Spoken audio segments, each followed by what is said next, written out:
99% of people are not willing to do what it takes to make their dreams come true. The Marines have a saying, everybody wants to go to heaven, but nobody wants to die. The center of bringing any dream into fruition is self-discipline.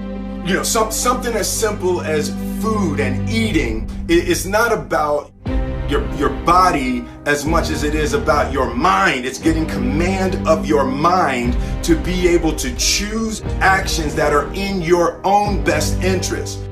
Every day we are choosing that's not in our own best interest. So if the world is attacking you and the world wants to fight you and the world's trying to hold you down, so you're gonna kick yourself in the balls? So you're gonna stop yourself from getting what you dream.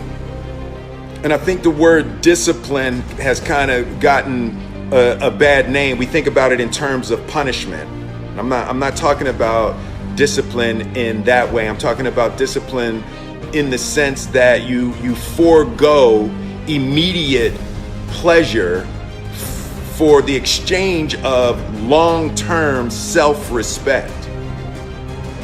I believe that self-discipline is the definition of self-love. That when you say that you love yourself, that means that you have behavior towards yourself that is loving.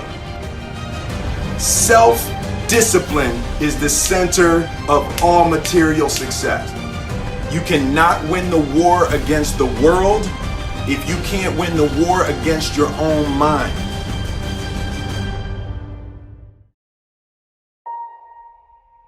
Self-love is when you say to yourself, oh man, look, I know you and that girl got a real connection.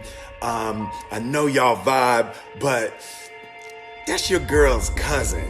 So I love you too much to let you do that. It's like you say to yourself, hey man, look, I know you want to eat that pizza and it'll be really good, you know, but I can't let you eat that, man, because if you eat that pizza, you're going to feel like shit, you know, and I love you too much to let you eat that. Self-love is, hey, look, I know you got a test on Monday, you know, and I know you really want to go out with your friends and Saturday night you want to go out, but if you fail that test, you're not going to feel good about yourself. You know, I love you too much to let you go out tonight. Self-discipline is self-love. If you want to be happy, you have to love yourself, which means you have to discipline your behavior. The road to sustained happiness is through disciplining your behavior. We tend to base our self-esteem on what other people think.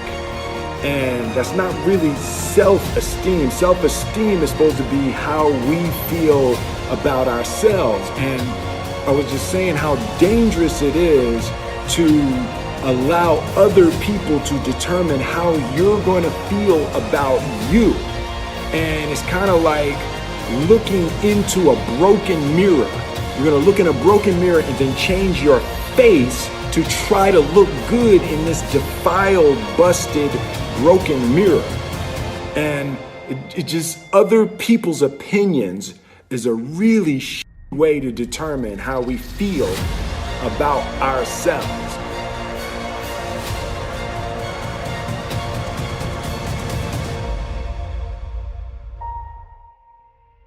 It don't matter whose fault it is that something is broken if it's your responsibility to fix it. For example, it's not somebody's fault if their father was an abusive alcoholic, but it's for damn sure their responsibility to figure out how they're going to deal with those traumas and try to make a life out of it. It's not your fault if your partner cheated and ruined your marriage, but it is for damn sure your responsibility to figure out how to take that pain and how to overcome that and build a happy life for yourself.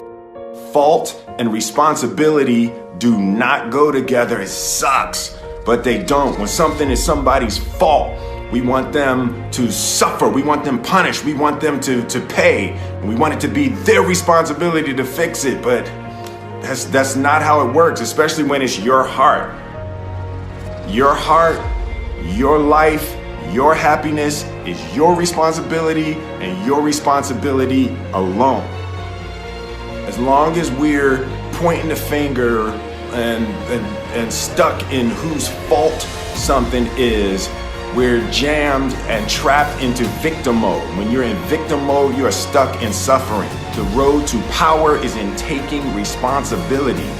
Your heart, your life, your happiness is your responsibility and your responsibility alone.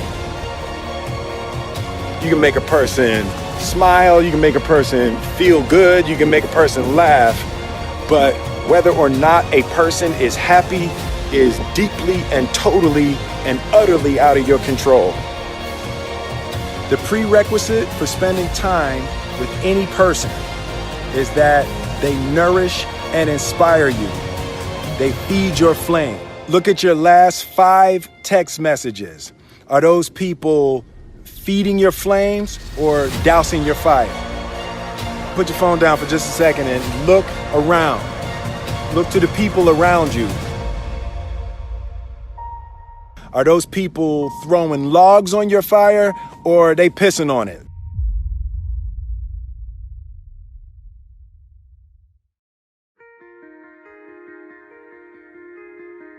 I want my life, I want my work, my family, I want it to mean something. And it's like, if you are not making someone else's life better, then you're wasting your time.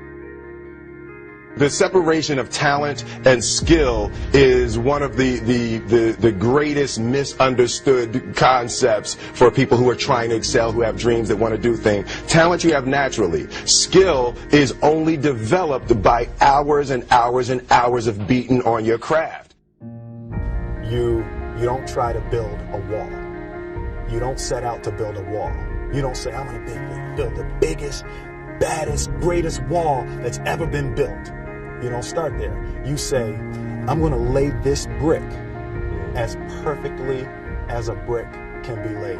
There will not be one brick on the face of the earth that's going to be laid better than this brick that I'm going to lay in this next 10 minutes. And you do that every single day. And soon you have a wall. And soon you have a wall.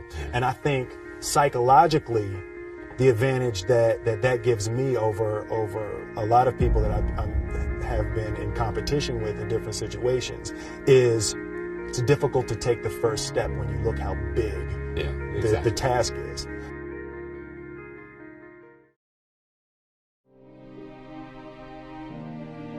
The definition of who I am is very clear to me, and it also redefines who I want to be, in that I know for a fact that I'm stronger than I thought I was.